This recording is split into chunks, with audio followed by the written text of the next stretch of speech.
নমস্কার বন্ধুরা, আজ আমি গুগলি দিয়ে আলু দিয়ে কষা বানিয়ে দেখাবো। যে রান্নাটি পাশে থাকলে মাংস হেরে যাবে। মাংস ফেলে রেখে এই রান্নাটা দিয়ে এক থালা ভাত খেয়ে নেবেন। গুগলি রান্না করে দেখাবো। এইগুলো গুগলি পুকুর থেকে তুলে নিয়ে এসে ভালো করে বেছে ধুয়ে নিয়েছি। এগুলো বাজারে কিনতে পাওয়া যায়। বাবুরা সব রুমাল ফেলে দেয়, কিনে নেয়, রুমালে বেঁধে দেয়। আমরা পুকুর থেকে তুলে এনে ধুয়ে বেছে নিয়েছি। আর ছোট ছোট করে আলু কেটে নিয়েছি, নিয়ে ধুয়ে রেখে দিয়েছি। আর নিয়েছি পেঁয়াজ কুচি করে কেটে নিয়েছি আদা, আর নিয়েছি কাঁচা লঙ্কা, নিয়েছি রসুনের কোয়া, আর নিয়েছি একটু টমেটো। আদা রসুন আমি শিলে বেটে নেব। কড়াইয়ে তেল দিয়ে দিয়েছি, তেল গরম করে নিতে হবে খুব ভালো করে। এবার আমি গুগলিটা ভেজে নেব। নুন হলুদ মাখিয়ে রেখে দিয়েছিলাম, হালকা করে ভেজে নিতে হবে। খুব বেশি ভাজলে হবে না, বেশি ভাজলে ছিবড়া হয়ে যায়, খেতে স্বাদ হয় না। হালকা করে ভেজে নিয়ে আমি তুলে নিয়েছি। ওই কড়াইয়ের মধ্যেই আবারও আমি তেল দিয়ে দিলাম, দিয়ে আমি এবার আলুগুলো দিয়ে দিয়েছি, দিয়ে লবণ আর হলুদ দিয়ে দিলাম, দিয়ে খুব ভালো করে আলুটা ভেজে তুলে রেখে দেব। খুন্তি দিয়ে নেড়ে চেড়ে নিয়ে একটু ঢেকে দিয়েছি, যাতে ভাজা আর সেদ্ধ খুব ভালোভাবে হয়ে যায়। ঢাকা খুলে নিয়েছি। এবার খুন্তি দিয়ে নেড়ে চেড়ে নিচ্ছি, নিয়ে আলুটা আমি এবার তুলে নেব। আলু ভাজা হয়ে গেছে, আলু তুলে নিয়েছি।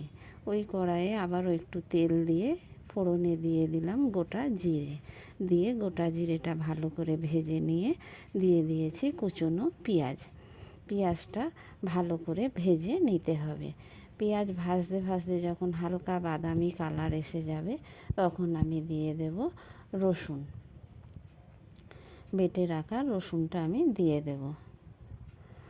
পেঁয়াজের বাদামি কালার এসে গেছে, দেখুন পেঁয়াজগুলো ভাজা হয়ে গেছে। এবার আমি দিয়ে দিয়েছি বেটে রাখা রসুনটা। রসুনটাও আমি পেঁয়াজের সাথে খুব ভালো করে কষিয়ে নেব, যাতে কাঁচা গন্ধ না ছাড়ে।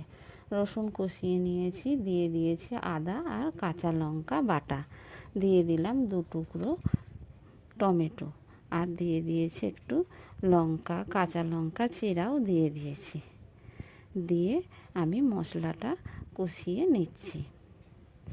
ভালো করে আদা টমেটো ভেজে নিয়েছি, নিয়ে দিয়ে দিয়েছি একটু লবণ, যাতে টমেটোটা খুব তাড়াতাড়ি গলে যায়।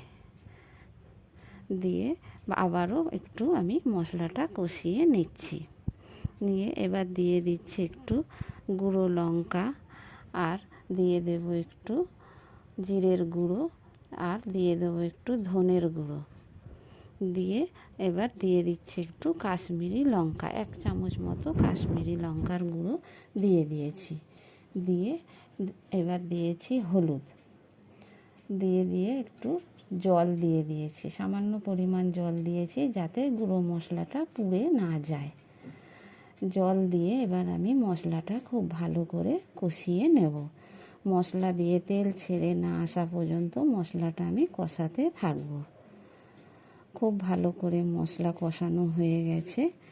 এবার আমি দিয়ে দেব ভেজে রাখা আলুটা। ভেজে রাখা আলু দিয়ে দিয়েছি, দিয়ে তার সাথে দিয়ে দিয়েছি ভেজে রাখা গুগলিগুলো, দিয়ে মশলার সাথে খুব ভালো করে আমি কষিয়ে নেব।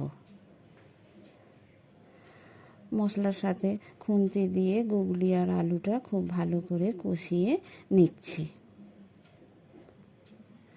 নিয়ে এবার আমি দিয়ে দেব পরিমাণ মতো জল। খুব বেশি জল দেব না, আলুটা ভাজতে ভাজতে সেদ্ধ হয়ে গেছে, আর এটা ঝোল ঝোল হবে না, শুকনো শুকনোই হবে। দিয়ে দিচ্ছি স্বাদ মতো লবণ, দিয়ে খুন্তি দিয়ে আবারও ভালো করে আমি নেড়ে চেড়ে নিয়ে কিছুক্ষণের জন্য ঢেকে দেবো। ঢাকা খুলে নিয়েছি। এবার খুন্তি দিয়ে আবার আমি নেড়ে চেড়ে নিচ্ছি। আলুটা খুব ভালোভাবে সেদ্ধ হয়ে গেছে, ঝোলটাও মরে গেছে। এই দেখুন, খুব ভালোভাবে আলু সেদ্ধ হয়ে গেছে। ভালো করে খুন্তি দিয়ে নেড়ে চেড়ে নিচ্ছি, এইরকম গ্রেভি গ্রেভি ভাব থাকবে। এবার আমি নামিয়ে নিয়েছি গুগলি আলুর তরকারি। একদম মাংসর মতো খেতে লাগবে এই তরকারিটা।